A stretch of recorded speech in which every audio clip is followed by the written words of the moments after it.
Assalamualaikum warahmatullahi wabarakatuh. Perkenalkan, kami dari kelompok 1 Praktikum Biokimia. Di sini kami akan mempresentasikan tentang hasil diskusi kami mengenai percobaan vitamin. Perkenalkan, nama saya Lutfiatuni Sadah, NIM 40014180057. Kemudian ada teman saya Khalilah Intan dengan NIM belakang 45, ada Ratna Suminar NIM 47, Wisma Putri NIM 51, dan Lili Setia Apriliani NIM 53. Nah, untuk presentasi pertama akan dilakukan oleh Lili Setia Apriliani mengenai vitamin A. Oke, untuk yang pertama itu ada vitamin A. Vitamin A adalah suatu kristal alkohol berwarna kuning dan larut dalam lemak atau pelarut lemak. Terdapat dalam bentuk ester retinil yang terikat pada asam lemak dan rantai panjang. Bentuk vitamin A dan provitaminnya yaitu beta-karoten. Nah, untuk vitamin A ini memiliki fungsi yaitu berperan dalam penglihatan, diferensiasi sel, fungsi kekebalan, pertumbuhan dan perkembangan, reproduksi, pencegahan kanker, dan penyakit jantung. Untuk sumber vitamin A dapat didapat dari hati, kuning telur, susu, mentega, singkong, daun kacang, kangkung, bayam, wortel, tomat, dan pepaya. Nah, untuk defisiensi atau kekurangan vitamin A dapat menyebabkan penyakit seperti rabun senja, keratomalacia, xerophthalmia, dan mata buta. Sedangkan jika kelebihan vitamin A dapat menyebabkan sakit kepala, pusing, rambut rontok, tidak nafsu makan. Nah, jika pada bayi akan terjadi pembesaran kepala atau hidrosefalus dan pada wanita menstruasi akan terhenti.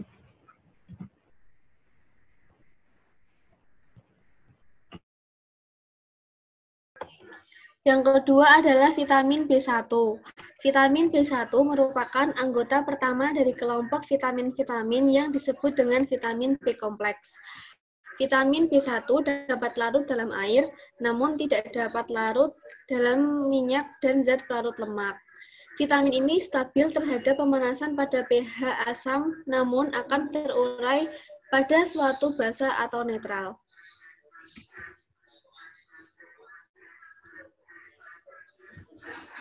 Manfaat dari vitamin B1 yaitu mengatur nafsu makan, memaksimalkan fungsi saraf dan kardiovaskuler, metabolisme energi, melindungi tubuh dari infeksi, memelihara koordinasi otot, dan mencegah gangguan otak. Sumber vitamin B1 adalah daging, telur, kacang-kacangan seperti kacang kedelai dan lentil, kemudian ada gandum utuh yang diberkaya vitamin B1 seperti sereal, roti, dan pasta, nasi, sayur dan buah-buahan seperti kembang kol, jeruk, dan kentang. Untuk kelebihan B1 sendiri dapat menyebabkan gangguan perut dan menyebabkan alergi dan bisa membuat bibir menjadi biru, kemudian sesak nafas.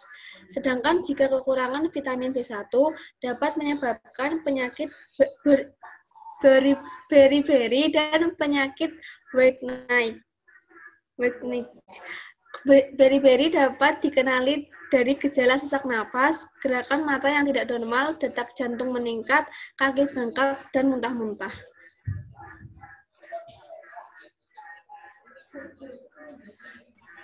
Ya, untuk yang selanjutnya yaitu ada vitamin B6. Jadi vitamin B6 itu terdiri atas derivat piridin yang berhubungan erat yaitu piridoksin, piridoksal, serta piridoksamin dan derivat fosfatnya yang bersesuaian. Bentuk aktif dari vitamin B6 adalah piridoksal fosfat, di mana semua bentuk vitamin B6 diabsorpsi dari dalam intestinum. Tetapi hidrolisis tertentu senyawa-senyawa ester fosfat terjadi selama proses pencernaan. Nah, ini bisa kita lihat gambar dari struktur molekul vitamin B6. Kemudian untuk sumber vitamin B6 sendiri bisa didapatkan dari hati, ikan makel, kemudian alpukat, pisang, daging, sayuran, dan telur. Nah, kekurangan vitamin B6 itu jarang sekali terjadi, dan setiap defisiensi yang terjadi itu merupakan bagian dari defisiensi menyeluruh vitamin B kompleks. Nah, namun defisiensi vitamin B6 dapat terjadi selama masa laktasi pada alkoholik dan juga selama terapi isoniaz.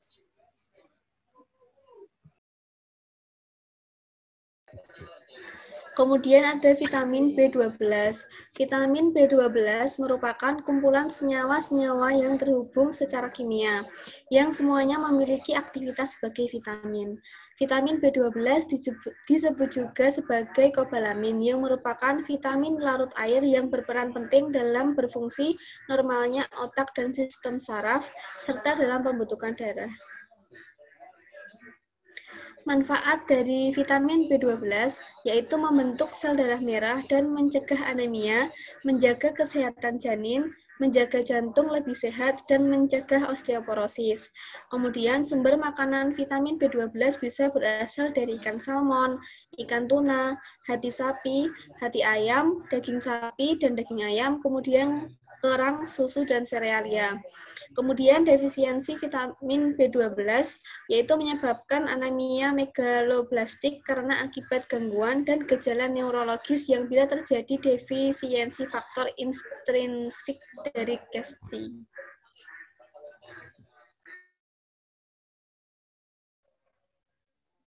Oke, untuk selanjutnya yaitu vitamin D. Vitamin D sendiri merupakan nama generik dari dua molekul, yaitu ergocalciferol D2 dan cholecalciferol D3. Vitamin D2 berfungsi untuk membantu metabolisme kalsium dan mineralisasi tulang. Di situ dapat dilihat struktur dari cholecalciferol dan ergocalciferol. Sumber vitamin D sendiri banyak ditemukan pada makanan hewani, antara lain ikan, telur hati, dan minyak hati ikan. Sementara kekurangan vitamin D dapat menyebabkan osteoporosis dan rikepsia. Kelebihan vitamin D dapat menyebabkan tubuh mengalami diare, muntah-muntah, pengeluaran urin yang berlebih, dan dehidrasi berlebihan. Ya, untuk yang selanjutnya yaitu vitamin E. Jadi vitamin E itu adalah nama umum untuk dua kelas molekul yang memiliki aktivitas vitamin E dalam nutrisi. Vitamin E sendiri berfungsi sebagai antioksidan utama, di mana menjaga sel dari kerusakan akibat radikal bebas. Selain itu, vitamin E dapat menurunkan risiko penyakit jantung, kanker, bahkan demensia. Nah, bisa kita lihat ini merupakan struktur molekul dari vitamin E.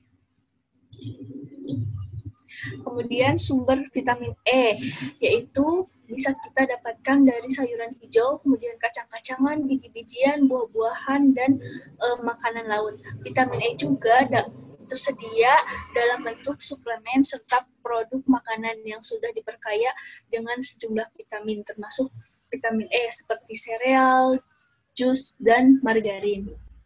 Nah, berdasarkan rekomendasi Kementerian Kesehatan Republik Indonesia, asupan vitamin E yang perlu dikonsumsi anak-anak berkisar antara 4-7 mg atau setara 8-15 per hari. Sedangkan jumlah asupan vitamin E yang perlu dikonsumsi orang dewasa berkisar antara 15-19 mg atau 20-35 IU per hari.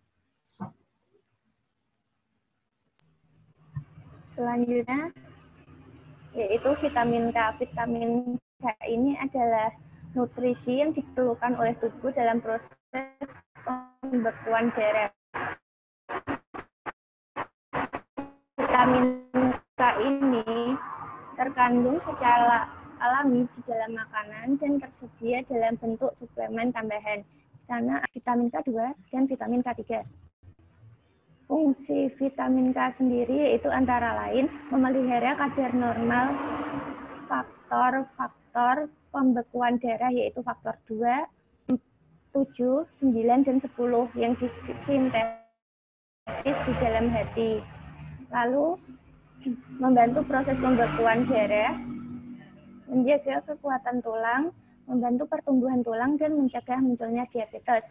Sumber makanan vitamin K sendiri yaitu ada sayuran hijau, alfalfa, kembang kol, tomat, stroberi, hati, yogurt, dan kuning telur.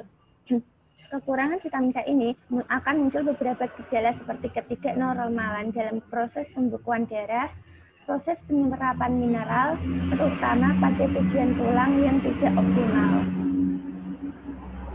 Fungsi dari vitamin K sendiri yaitu membantu proses pembekuan darah.